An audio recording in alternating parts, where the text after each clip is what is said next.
Hi student and guys, मैं Jaisar again आप लोगों के सामने उपस्थित हुआ हूँ पुराने ही टॉपिक को लेकर के। कल हमने पार्ट 1 में बात किया था will have been, can have been, could have been, may have been, might have been, should have been, must have been और वुड हैव बीन का प्रयोग कैसे किया जाता है एक नए सेगमेंट में हमने बताया। लेकिन आज हम इसको पार्ट 2 में कुछ दूसरे तौर से बताएंगे।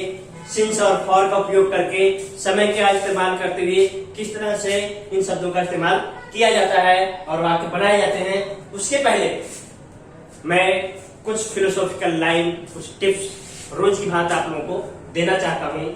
और आज की लाइन ये है कि बड़ा हुआ तो क्या हुआ, जैसा पेड़ खजूर, पंछी को छाया नहीं, फल लागे अति दूर। कहने का मतलब ये है कि कोई जिंदगी में कितने भी ऊंचाई पे भले ही पहुंच जाए, लेकिन अगर उसके अंदर मानवतावादी दृष्टिकोण नहीं है, किसी के दुख को, किसी के दर्द को, किसी की पीड़ा को समझने की, उसको आइडेंटिफाई करने की क्षमता नहीं है या मानता नहीं है, समझता नहीं है, तो मेरे नजर में वो मनुष्य कहलाने के पात्र नहीं है। क्योंकि मुझे एक और लाइन आती है, याद आती है कि यही तो पशु प्रवृत्ति है, यही तो पशु प्रवृत्ति है कि आप ही सदा चलें, मनुष्य तो वही है जो मनुष्य के लिए मरे। तो कहने का मतलब मानवतावादी दृष्टिकोण सभी के अंदर होना चाहिए। अगर मैं एक उदाहरण देना चाहूं, हमने हिंदुस्तान मतलब दुनिया के सबसे बड़े अमीर आदमी जो विंडोज के मतलब बिल गेट्स के बारे में हमने सभी सुना है, और वो उसके विंडोज के फाउंडर हैं। वो दुनिया में सभी जगह दान देते हैं, इवन टू इंडिया में भी इन्वेस्टमेंट करते हैं, यहाँ के गरीब लोगों की मदद करते हैं।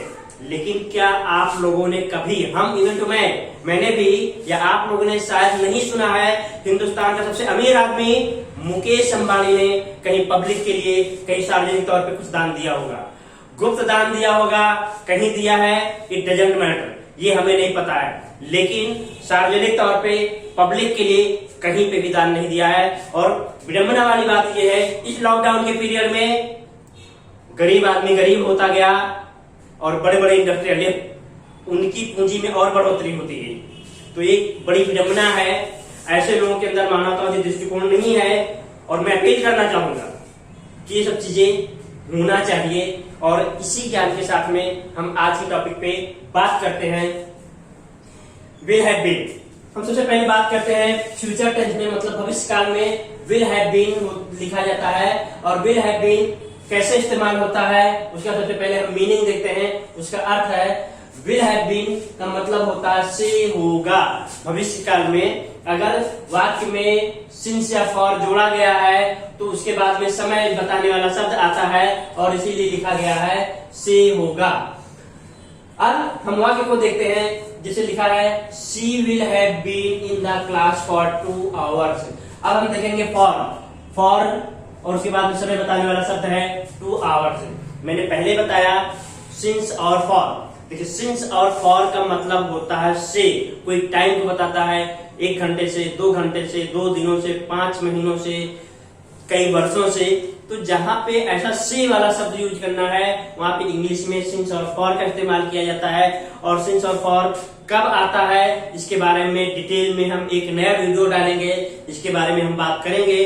लेकिन आज की तारीख में अभी हम इतना देखते हैं, she will have been in the class for 2 hours, मतलब वो क्लास में 2 घंटे से होगी, वो क्लास में 2 घंटे से होगी। अभी जो से लिखा है इसका मतलब फॉर और सिंस से मतलब होता है से। अब अगर हम इसको नेगेटिव में बात करें, नकारात्मक वाक्य बनाना चाहें, तो वो उसका मतलब होगा वो क्लास में 2 घंटे से नहीं होगी। तो she will not have been in the class for 2 hours। अगर हम इसी को क्वेश्चन में, इंटरोगेटिव में कन्वर्ट करें तो सहायक क्रिया आगे उतर जाती है, मतलब क्या वो क्लास में 2 घंटे से होगी। तो इसका मतलब होगा will she have been in the class for 2 hours। क्या वो क्लास में 2 घंटे से होगी। अगर हम इसी को नेगेटिव में भी चेंज करना चाहें, इंटरोगेटिव नेगेटिव, तो इसको फिर हम आगे उतारेंगे सहायक क्रिया को, उसका मतलब होगा क्या वो क्लास में 2 घंटे से नहीं होगी। तो हम देखेंगे will she not have been in the class for 2 hours. इस तरह से हकारात्मक, नकारात्मक, प्रश्नवाचक हकारात्मक और प्रश्नवाचक नकारात्मक वाक्य कंपोज होते हैं, बनाए जा सकते हैं, बोले जा सकते हैं। आगे हम देखते हैं प्रेजेंट टेंस में, वर्तमान काल में can have been. Can have been का मतलब होता है से हो सकता है, से हो सकता है। से क्यों आया? क्योंकि सिंस और फॉर लास्ट में लगा हुआ है, इसलिए यहाँ पे से है। कल हमने लिखा था सिर्फ हो सकता है, यहाँ पे से आज ये है, इसलिए इसके बारे में कोई कंफ्यूजन नहीं होना चाहिए, क्योंकि यहाँ पे सिंस और फॉर है। अब हम आगे देखते हैं वाक्य को, they can have been in the field since Monday. वह सभी मैदान में, मतलब खेल के मैदान में सोमवार से हो सकते हैं। मतलब पॉसिबिलिटी को दिखाई जा रही है, संभावना को दिखाया जा रहा है कि वो सभी लोग मंडे से, सोमवार से मैदान में हो सकते हैं। अगर हम इसी को नकारात्मक में चेंज करना चाहें तो they can not have been in the field since Monday. इसका मतलब वह सभी सोमवार से मैदान में नहीं हो सकते हैं। अगर हम बात करें इसको प्रश्न में चेंज करने की, क्या वह सभी मैदान में सोमवार से हो सकते हैं, तो हम सहायक क्रिया को कैन, सहायक क्रिया उसको आगे उतार देंगे। कैन दे, मतलब बाकी शब्दों को पीछे चले कर देंगे। Can they have been in the field since Monday. क्या वह सभी मैदान में सोमवार से हो सकते हैं। अगर इसको नेगेटिव में ले जाना चाहें, can they not have been in the field since Monday. क्या वह सभी मैदान में सोमवार से नहीं हो सकते हैं। इस तरह से कैन हैव बीन कंप्लीट होता है और आप लोगों को समझ में आ गया होगा।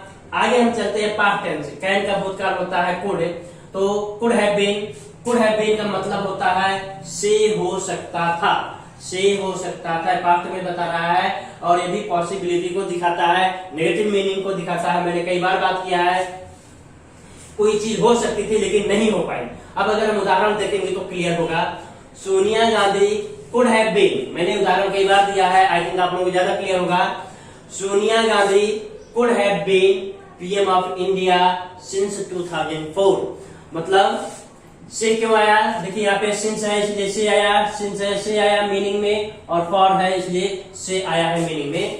तो Sonia Gandhi could have been PM of India since 2004। Sonia Gandhi India की प्राइम मिनिस्टर 2004 से हो सकती थी। सोनिया गांधी इंडिया की प्राइम मिनिस्टर 2004 से हो सकती थी। ऐसी एक संभावना, भूतकाल की संभावना को बताया गया है, जिसके बारे में आप सभी लोगों को पता है क्यों नहीं हो पाई थी। तो इस तरह से कोई पास्ट पॉसिबिलिटी, भूतकाल की पॉसिबिलिटी की संभावना को दिखाना है, उसके लिए कुड हैव बीन का उपयोग किया जाता है और सिंस फॉर लगाया जाता है, उससे मीनिंग ये हो जाता है। अगर हम इसी को नेगेटिव में चेंज करें तो Sonia Gandhi could not have been PM of India since 2004। Sonia Gandhi 2004 से हिंदुस्तान की प्राइम मिनिस्टर नहीं हो सकती थी। क्या सोनिया गांधी इंडिया की प्राइम मिनिस्टर 2004 से हो सकती थी, तो सहायक क्रिया को आगे लेंगे could Sonia Gandhi have been PM of India since 2004। अगर हम इसी को नेगेटिव में ले जाएं, क्या सोनिया गांधी 2004 से इंडिया के प्राइम मिनिस्टर नहीं हो सकती थी, तो could Sonia Gandhi have not been PM of India since 2004। आगे हम देखते हैं मे प्रेजेंट टेंस में आता है। मे हैव बीन मतलब से होगा, से होगा, भविष्यकाल में बता रहा है मे हैव बीन, और मैक्सिमम पॉसिबिलिटी को दिखाता है, जहां पे संभावना ज्यादा बढ़ जाती है तो वहां पे इस्तेमाल किया जा रहा है मे हैव बीन का, और इसका मतलब होगा से होगा। अब देखिए उदाहरण, से may have been with Ajay in the school for 2 hours. इसका मतलब ये है कि वो अजय के साथ स्कूल में 2 घंटे से होगी, वो अजय के साथ स्कूल में 2 घंटे से होगी। ये पॉसिबिलिटी को दिखा रहा है, मैक्सिमम पॉसिबिलिटी को दिखा रहा है। अगर हम इसी को, अब देखिए यहाँ पे भी फॉर है, फॉर दिया गया है, इसलिए यहाँ पे मीनिंग में से दिया गया है। अगर हम इसी को नेगेटिव में चेंज करना चाहें तो she may not have been she may not have been with Ajay in the school for 2 hours. वो अजय के साथ स्कूल में 2 घंटे से नहीं होगी। अगर हम बात करें क्या वो अजय के साथ स्कूल में 2 घंटे से होगी, तो हम सहायक क्रिया में को आगे उतार देंगे। May she have been with Ajay in the school for 2 hours. क्या वो अजय के साथ स्कूल में 2 घंटे से होगी। अगर हम इसको नेगेटिव में ले जाना चाहे तो क्या वो अजय के साथ 2 घंटे से स्कूल में नहीं होगी, तो may she have not been with Ajay in the school for 2 hours. मतलब वो पिछले 2 घंटे से स्कूल में अजय के साथ नहीं होगी। आगे हम मे का भूतकाल माइट की बात करते हैं। जो मे का भूतकाल होता है माइट, और माइट हैव बीन, इसका मतलब होता है शायद ही होगा। ये मैक्सिमम पॉसिबिलिटी को दिखाता है, और ये लेस पॉसिबिलिटी को मतलब बहुत ही कम संभावना को दिखाता है, जिसमें लिखा गया इसका मीनिंग शायद ही होगा। तो राहुल, उदाहरण देखेंगे, Rahul Gandhi might have been, Rahul Gandhi might have been, Rahul Gandhi might have been in the politics since childhood. मतलब राहुल गांधी शायद ही बचपन से राजनीति में रहे होते, ठीक है ना, या शायद ही बचपन से होंगे। हम जानते हैं उनका पूरा खानदान, उनका जो पूरा खानदान है राजनीति से जुड़ा हुआ है, इसलिए वो राजनीति फील्ड में, लेकिन माइट शायद ही होते। तो less possibility, Rahul Gandhi might have been in the politics since childhood, मतलब वो बचपन से शायद ही राजनीति में होते। अगर हम इसको नेगेटिव में चेंज करें तो Rahul Gandhi might not have been in the politics since childhood. क्या राहुल गांधी बचपन से राजनीति में होते, तो माइट शायद क्रिया को आगे ले आएंगे, might Rahul Gandhi have been in the politics since childhood. क्या राहुल गांधी, अगर हम आगे बात करें, क्या राहुल गांधी बचपन से राजनीति में नहीं रहे होते, या तो होगा might Rahul Gandhi have not been in the politics since childhood. आगे हम बात करें, इसके पहले मैं आप लोगों से फिर से गुजारिश करूंगा कि आप हमारे चैनल के साथ बने रहिए, हमारे वीडियो को पूरा देखते रहिए। पूरा वीडियो को देखेंगे आपको तभी बातें समझ में आएंगी। शुरू से लेकर आखिरी तक वीडियो को देखिए, और आप दूसरे लोगों को भी प्रेरित करिए, आपके दूसरे फ्रेंड सर्कल को भी भेजिए, उनको भी इनवाइट करिए। और सभी लोग, जो मेरा एक मुहिम है पूरे इंडिया को, पूरे हिंदुस्तान को पढ़ाना, ये मुहिम तभी सार्थक हो सकती है, आपके सहयोग की जरूरत है। इसके साथ हम आगे देखते हैं। फिर शुड हैव बीन का मतलब होता है से होना चाहिए था, मतलब इसका मतलब होता है से होना चाहिए था। भूतकाल की बात की गई है, भूतकाल में हमको कोई सलाह देनी है, लिख दे रहे हैं, हमको कोई अगर भूतकाल में सलाह देनी हो, से होना चाहिए था, फॉर्म सेंस दिया गया है। उदाहरण देखते हैं, we should have been obedient since childhood. Since मतलब से, हमको बचपन से ही आज्ञाकारी होना चाहिए था, हमें बचपन से ही आज्ञाकारी होना चाहिए था। अब हम इसका नेगेटिव चेंज करें, हमें बचपन से आज्ञाकारी नहीं होना चाहिए था, तो we should not have been obedient since childhood, हमें बचपन से आज्ञाकारी नहीं होना चाहिए था। क्या हमें बचपन से आज्ञाकारी होना चाहिए था, तो हम सहायक क्रिया शुड को आगे उतार देंगे, should we have been obedient since childhood. अगर हम इसको नेगेटिव में लेके जाना चाहे, क्या हमें बचपन से आज्ञाकारी नहीं होना चाहिए था, तो should we have not been obedient since childhood. आगे हम देखते हैं must have been. Must have been का मतलब देखिए, शुड हैव बीन हमको सलाह दिखाता है, लेकिन मस्ट हैव बीन अवश्य को, कंपल्सरीनेस को दिखाता है। तो इसका मतलब होता है अवश्य ही होगा, अवश्य ही होगा। अब उदाहरण देखते हैं, he must have been here for 2 years, he must have been here for 2 years। उसे यहाँ 2 साल से, मतलब वो यहाँ पे 2 साल से अवश्य ही होगा, वो यहाँ पे 2 साल से अवश्य ही होगा। अगर हम उसको नेगेटिव में चेंज करना चाहें, he must not have been here for 2 years, वो यहाँ 2 साल से अवश्य ही नहीं होगा। क्या वो यहाँ पे 2 साल से अवश्य ही होगा, तो हम इसको सहायक क्रिया को आगे लाएंगे। Must he have been here for 2 years, क्या वो यहाँ पे 2 साल से नहीं अवश्य होगा, तो must he not have been here for 2 years। आगे हम फाइनल बात करते हैं, फाइनल है would have been. Would have been का मतलब होता से होता, भूतकाल की बात की, अगर ऐसा हुआ होता तो ऐसा होता। हमने कल की वीडियो में बात की थी, उदाहरण देखेंगे क्लियर होगा।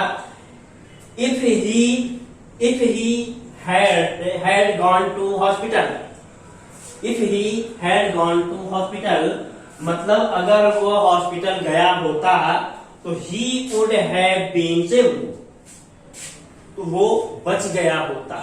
मतलब अगर वो हॉस्पिटल चला गया होता, टाइम से पहुंच गया होता, तो he would have been saved, वो बच गया होता। तो मतलब यहाँ कंडीशनल बेस होता है, कोई शर्त होती है। अगर विद्यार्थी अच्छे मेहनत किए होते तो सभी अच्छे मार्क्स लेकर आए होते, तो कंडीशनल बेस है, भूतकाल की बात की से होता। तो इस तरह से आज के टॉपिक में will have been, can have been, could have been, may have been, might have been, should have been, must have been और वुड हैव बीन में बातें हो गई है। और इसका फॉर और इसका मतलब से होता है, ये हमने अच्छी तरह समझा दिया और आप लोगों को बहुत अच्छी तरह समझ में आ गई है। मुझे पता है कि आप लोग बहुत समझदार हैं, आप लोगों को समझ में आ गई है। कल हम इसका पार्ट 3 बात करेंगे कि इसके साथ में will have been, can have been के बाद में वर्ब 1 के साथ में आईएनजी कैसे जोड़ा जाता है, प्रेजेंट पार्टिसिपल कैसे किया जाता है, उसका मतलब हो जाता है से रहा होगा, से रहा होगा। देखिए से होगा, यहाँ पे से रहा होगा, से रही होगी। इसके बारे में हम कल के टॉपिक पे बात करेंगे, कल के वीडियो में बात करेंगे। आज के लिए इतना ही। जय हिंद, जय भारत।